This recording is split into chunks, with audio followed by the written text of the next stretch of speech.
മുതലപ്പുഴ വരെ പോകണം. അതിനുശേഷം ഞാൻ കോഴിക്കോട്ടേക്ക് വരാം. മുതലപ്പുഴയിൽ ഇപ്പോൾ മത്സ്യത്തൊഴിലാളികളുടെ പ്രതിനിധികൾ അടക്കമുള്ള ആളുകൾ മന്ത്രിയുമായി സംസാരിക്കുന്നതിനായി എത്തിയിട്ടുണ്ട്. എന്തോ സംഘർഷം നടക്കുന്നുണ്ട്. തത്സമയം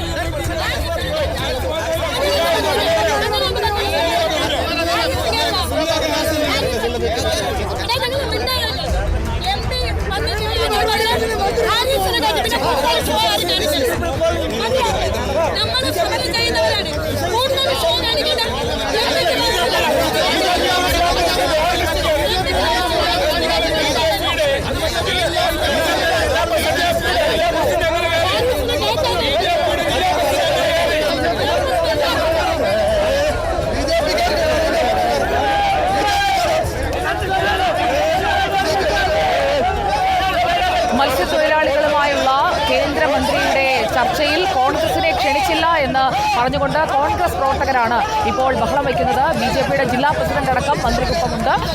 എന്നിട്ടും എന്തുകൊണ്ട് കോൺഗ്രസിനെ ഈ ചർച്ചയിലേക്ക് ക്ഷണിച്ചില്ല എന്ന് പറഞ്ഞുകൊണ്ടാണ് മത്സ്യത്തൊഴിലാളികൾ പ്രതിഷേധിക്കുന്നത്. സ്ഥലം എം പി കോൺഗ്രസ് അല്ലേ എന്ന ചോദ്യവും കോൺഗ്രസ് പ്രവർത്തകർ ഉന്നയിക്കുന്നുണ്ട്. പോലീസ് അവരോട് സംസാരിക്കുകയാണ്. അതിന്റെ ദൃശ്യങ്ങളാണ്. തർക്കം ഒഴിവാക്കാനുള്ള ശ്രമം ഒരു ഭാഗത്ത് നടക്കുന്നു. കോൺഗ്രസ് പ്രവർത്തകരുടെ പ്രതിഷേധമാണ് നമ്മൾ കാണുന്നത്. മത്സ്യത്തൊഴിലാളികൾ മന്ത്രിയുമായി സംസാരിക്കണമെന്ന് ആവശ്യപ്പെട്ടിട്ടുണ്ട്.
ക്ഷണിച്ചില്ല എന്ന് പറഞ്ഞാണോ അവിടെ പ്രതിഷേധം നടക്കുന്നത്?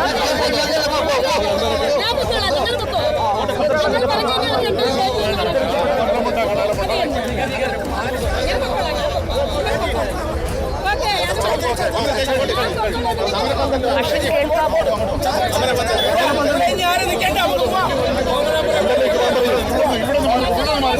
വലിയ തർക്കമാണ് അവിടെ ഉണ്ടായത്. മുതലപ്പുഴയിൽ കോൺഗ്രസിനെയും കേന്ദ്രമന്ത്രി എത്തി മത്സ്യത്തൊഴിലാളികളുമായി നടക്കുന്ന ചർച്ചയിലേക്ക് ക്ഷണിച്ചില്ല എന്ന് ആരോപിച്ചുകൊണ്ടാണ് അവിടെ പ്രതിഷേധവുമായി യൂത്ത് കോൺഗ്രസ് പ്രവർത്തകർ എത്തിയത്. വലിയ തർക്കമായി. ഒടുവിൽ ഇപ്പോൾ 2 പ്രതിനിധികളെ യോഗത്തിലേക്ക് കടത്തിവിട്ടിട്ടുണ്ട്. തർക്കം ഏകദേശം അവർ അവസാനിപ്പിച്ചു എന്നാണ് ദൃശ്യങ്ങളിൽ നിന്ന് മനസ്സിലാകുന്നത്. കോൺഗ്രസിനെ അറിയിക്കാതെ ബി.ജെ.പിയുടെ അംഗങ്ങളെ മാത്രം വെച്ചുകൊണ്ടുള്ള ഒരു ചർച്ച, അതായത് നിരക്കാത്ത രീതിയിലാണ് ഇവിടെ എല്ലാവരും സർവ്വസമ്മതം മാറ്റി ബി.ജെ.പിക്ക് മാത്രം മെജോറിറ്റി തൂക്കം കൂട്ടിക്കൊണ്ടാണ് ഇവിടെ ചർച്ചയ്ക്ക് വിളിക്കുന്നത്. മാത്രം വിളിച്ച് ഞങ്ങൾ ഞങ്ങളെ നേതാക്കന്മാരെ 2 പേരെ കയറ്റി. അവരെ കേന്ദ്രമന്ത്രി ആയിരിക്കും ഇവിടെ വന്നത്. പക്ഷെ ഇവിടുത്തെ ജനങ്ങളെന്ന് പറയുന്നത് എല്ലാവർക്കും ഉള്ളത്. മനസ്സിലായില്ലേ? അത് പരിഹരിക്കപ്പെടും. ഇല്ല, നമ്മൾ ബി.ജെ.പിയുടെ പ്രതിനിധികളകത്ത് കയറ്റിയപ്പോൾ നമ്മുടെ ആവശ്യം അംഗീകരിക്കുകയും നമ്മുടെ 2 പേരെയും കയറ്റുകയും ചെയ്ത്. അല്ല, ചർച്ച നടക്കട്ടെ. സർക്കാർ പരിപാടിയല്ലേ, ചർച്ച നടക്കട്ടെ. അപ്പൊ ബി.ജെ.പിക്കാരെ മാത്രം കയറ്റാൻ പറ്റില്ലല്ലോ. എല്ലാവരും CPM-മാർ ആയാലും ബി.ജെ.പിയുടെ ജില്ലാ പ്രസിഡന്റ് ലിസ്റ്റിലില്ലായിരുന്നു. ബി.ജെ.പി ജില്ലാ പ്രസിഡന്റ് ലിസ്റ്റിലില്ല. അവരുടെ ആൾക്കാരെ മാത്രം അതിനെതിരെ പ്രതിഷേധം നടത്തി. സർക്കാർ പരിപാടി അവർ രാഷ്ട്രീയവൽക്കരിക്കാൻ ശ്രമിച്ചു. അതുകൊണ്ടാണ് നമ്മൾ ശക്തമായിട്ട് പ്രതിഷേധിച്ചത്. നമ്മുടെ കോൺഗ്രസിന്റെ പ്രതിനിധികളെ കൂടെ പങ്കെടുപ്പിക്കണമെന്നാണ് പറഞ്ഞത്. ഇവിടുത്തെ ജനങ്ങളുടെ പ്രശ്നം പരിഹരിക്കണം. അവരെ വിജയിക്കണം. ഓക്കെയാണ്. ഇവിടെ അടുത്ത് തന്നെയാണ് കോൺഗ്രസിന്റെ നേതൃത്വത്തിലുള്ള രാപ്പകൽ സമരം നടക്കുന്നത്. അവിടെ നിന്നുള്ള സമരക്കാരാണ് ഇപ്പോൾ ഇവിടെ എത്തി ഈ ഒരു കാര്യം ആവശ്യപ്പെട്ടിട്ടുള്ളത്. അതായത് ബി.ജെ.പിയുടെ ഒരു പരിപാടി മാത്രമാക്കി മാറ്റുന്നു. ഇത് മുതലപ്പുഴയുടെ മൊത്തത്തിലുള്ള പ്രശ്നമാണ്. അത് ഒരു രാഷ്ട്രീയ വിഷയമാക്കി അല്ലെങ്കിൽ ഒരു രാഷ്ട്രീയ പരിപാടിയാക്കി മാറ്റരുത്. എല്ലാ സംഘടനകളെയും രാഷ്ട്രീയ പാർട്ടികളെയും ഈ ഒരു ഇതിലേക്ക് വിളിക്കണം എന്നുള്ളതായിരുന്നു ഇവരുടെ ആവശ്യം. എന്തായാലും ഇപ്പോൾ പ്രതിഷേധം അവസാനിപ്പിച്ച് ഇവർ തിരിച്ച് സമരപ്പന്തലുകളിലേക്ക് പോവുകയാണ്. കാരണം 2 പ്രതിനിധികളെ അകത്തേക്ക് കടത്തിവിട്ടിട്ടുണ്ട്. തുടർന്ന് ഇവർ ഇപ്പോൾ സമരം അവസാനിപ്പിച്ച് ഒരു പ്രതിഷേധം അവസാനിപ്പിച്ച് തിരിച്ച് ഇവരുടെ രാപ്പകൽ സമരകേന്ദ്രത്തിലേക്ക് നീങ്ങുന്ന ദൃശ്യങ്ങളാണ് ഇപ്പോൾ പ്രേക്ഷകർ കാണുന്നത്. വലിയൊരു പോലീസ് സന്നാഹമായിരുന്നു ഈ പ്രവർത്തകരെ പിരിച്ചുവിടുന്നതിനു വേണ്ടി ഇവിടെ ഉള്ളത്. നിലവിൽ അകത്ത് ഇപ്പോൾ മത്സ്യത്തൊഴിലാളികളുമായി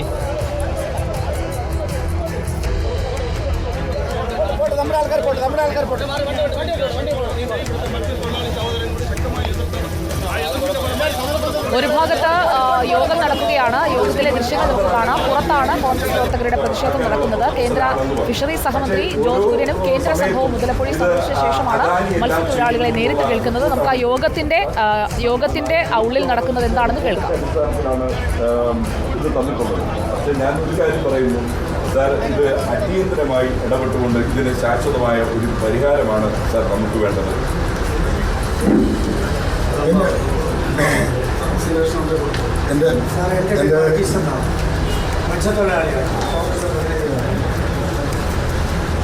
കടലിൽ ദിവസവും മത്സ്യബന്ധനത്തിന് പോണ ഒരു തൊഴിലാളികളെ ബഹുമാനപ്പെട്ട മുരളീധരൻ സാറ് ഇവിടെ കേന്ദ്രമന്ത്രിയുടെ സമയത്ത് വന്ന സമയത്ത് ഈ മണൽ അന്ന് അടയുന്ന സമയത്തും ഞങ്ങൾ കൊണ്ട് കാണിച്ചു കൊടുത്തതാണ്.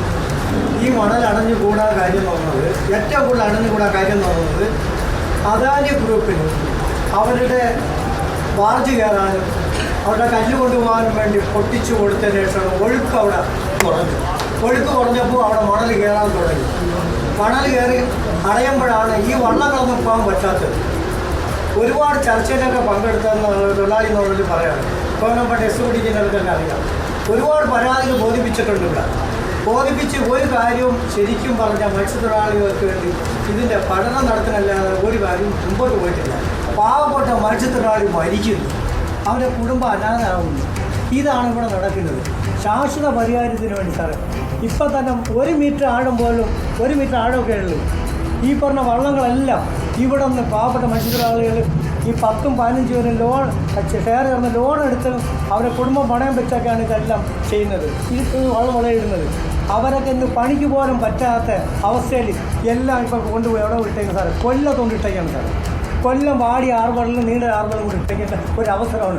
ഇവിടെ നിന്ന് ഒരാൾ വെള്ളത്തിൽ പോകണമെങ്കിൽ വണ്ടി പിടിച്ച് പോകണമെങ്കിൽ 30 പേര് പോകുന്നുണ്ടെങ്കിൽ 15,000 രൂപയുടെ ചിലവ് വരെ വരുന്നത്. ആ ചിലവ് വെച്ചിട്ടാണ് ഇപ്പോഴും അവിടെ പോകുന്നത്. കാര്യം ഇവിടെ പോയി കഴിഞ്ഞാൽ തിരിച്ചു വരുമെന്നുള്ള ഒരു ഉറപ്പില്ല ആർക്കും. വീട്ടുകാരുടെ പ്രാർത്ഥന കൊണ്ടാണ് ചില വള്ളക്കാരെങ്കിലും തിരിച്ചിവിടെ വരുന്നത്. കാര്യം അത്രയും കണ്ണീരൊഴിച്ചുകൊണ്ടാണ് ഇരിക്കുന്നത്. ഈ മുതലപ്പൊഴി ശരിക്കും പറഞ്ഞാൽ ഒരു മരണപ്പൊഴിയായിട്ട് മാറി, ഇതിന് കണ്ണീർ പൊഴിയായിട്ടാണ് ഇവിടെ മാറിയിരിക്കുന്നത്.